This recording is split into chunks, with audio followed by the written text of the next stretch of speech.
Excuse me, क्या आप हमारा फोटो खींच देंगे? या श्योर।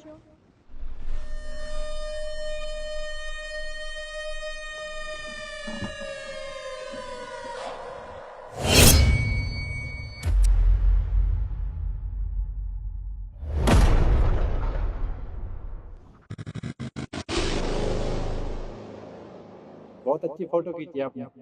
Thank you. आप मेरी खींच देंगे? जी जरूर।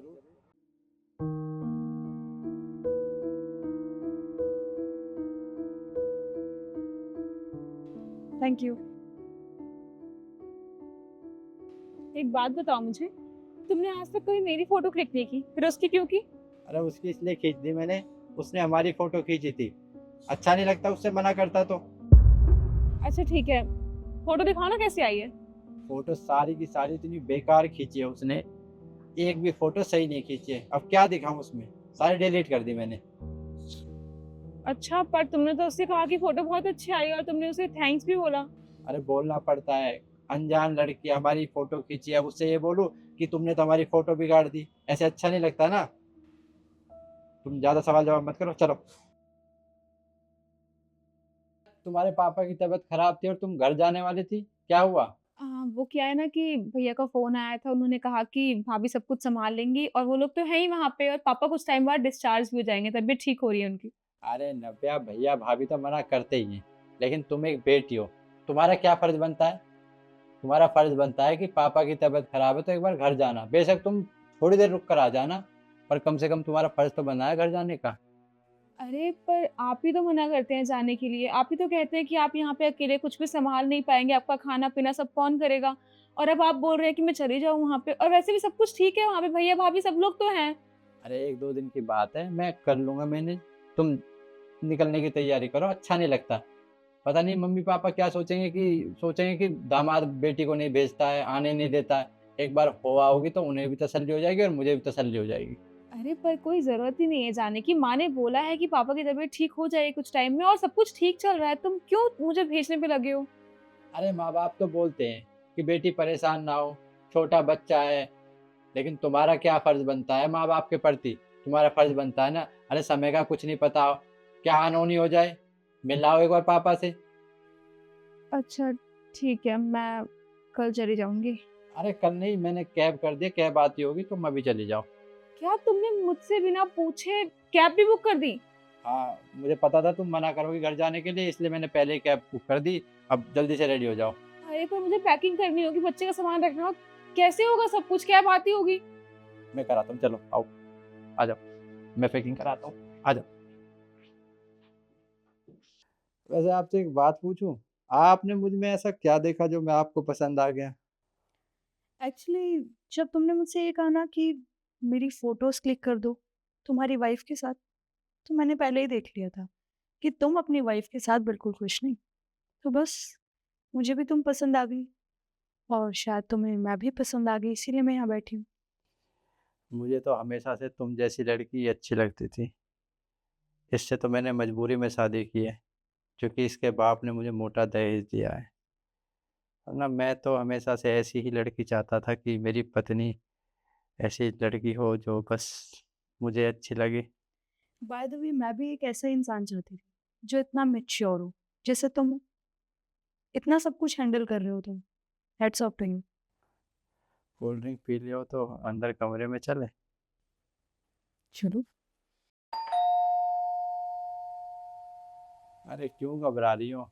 ऑर्डर लेके आया होगा, पिज्जा मंगाया था। ओह ठीक है। तरुण क्या कर रहे हो, गेट खोलो।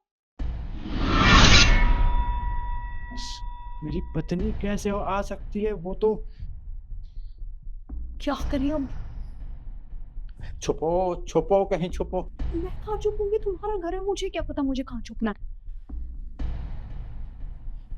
इधर, इधर। और जब तक मैं ना कहूँ, बाहर मत निकलना।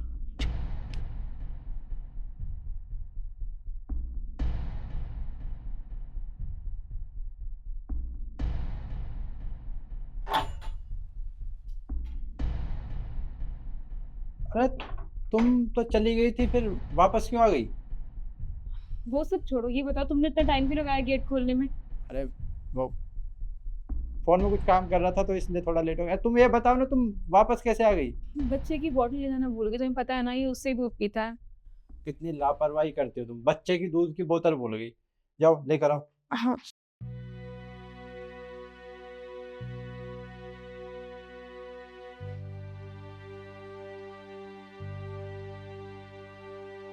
एक सेकेंड, ये दो दो ग्लास क्या कर रहे हैं यहाँ पे?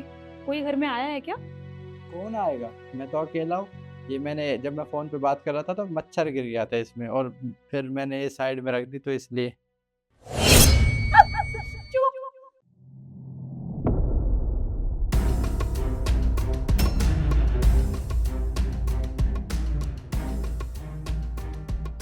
तुम कौन हो और यहाँ मेरे घर में क्या कर रही हो? एक सेकेंड, मैंने इसको पहले कहीं देखा है। अरे हाँ, ये तो वही है ना जो सुबह हमारी फोटोज क्लिक कर रही थी तुम्हारे फोन से। अब समझी मैं कि ये यहाँ पे क्या कर रही है। तुमने फोटो क्लिक नहीं की थी, तुमने अपने नंबर एक्सचेंज किए, है ना? और अब तुम मेरे घर पे आके मेरे पति के साथ यहाँ बैठी हो, वो भी तब जब मैं यहाँ पे नहीं हूँ। हो, तो अब मैं समझी कि तुम्हें इतनी जल्दी क्यों थी मुझे मायके भेजने की। मैं तभी सोचूं कि तरुण तो मेरे बिना एक मिनट भी यहाँ पे रहते ही नहीं है, उनसे कोई काम तो हो ही नहीं पाता, मुझे कभी मेरे मायके जाने देते ही नहीं है। लेकिन आज आज तो मुझे इतनी जल्दी में भेज रहे हैं, कैब बुक कर दी, पता नहीं मुझे बातों में फंसा लिया और भेज दिया। वो तो शुक्र है कि मैं अपने बच्चे की बॉटल यहाँ भूल गई, वरना मुझे तो ये सब कुछ पता चलता ही नहीं कभी, है ना? तुम्हें शर्म आनी चाहिए। तुम एक बच्चे के बाप हो, मेरे पति हो, शादीशुदा हो, उसके बाद भी तुम ये हरकतें कर रहे हो। छी। अब तुम कुछ बोलना चाहोगे? ए, मैं मैं मैं बस करो, मिल गया मुझे मेरा जवाब। तुम्हारे पास कुछ है ही नहीं बोलने के लिए, तो क्या बोलोगे? मैंने सब कुछ अपनी आंखों से देख जो लिया है। मुझे समझ नहीं आता कि तुम इतने इतने घटिया इंसान कब से बन गए। तुमने मेरे होते हुए मेरे ही पीठ पीछे दूसरा अफेयर किया। तुम पे कितना भरोसा किया था मैंने, और इसीलिए जब मैं सुबह तुमसे कह रही थी कि मुझे फोटोज दिखाओ, तुमने कहा कि वो फोटोज अच्छी नहीं आई हैं, क्योंकि वहां कोई फोटो थी ही नहीं, है ना? एक्चुअली गलती मेरी ही है कि मैंने तुम पे आंख बंद करके भरोसा किया, तुम्हारी हर बात मानी। लेकिन अब और नहीं, आज मैं समझ चुकी हूँ तुम कितने घटिया और गिरे हुए इंसान हो। और हाँ, अब तुम्हें यहाँ पे रहने की कोई जरूरत नहीं है। वो क्या है ना कि ये फ्लैट मेरे पापा ने दहेज में दिया था। एक काम करो, निकलो मेरे घर से। और हाँ, अपनी इस गर्लफ्रेंड को भी ले जाओ अपने साथ, जाओ।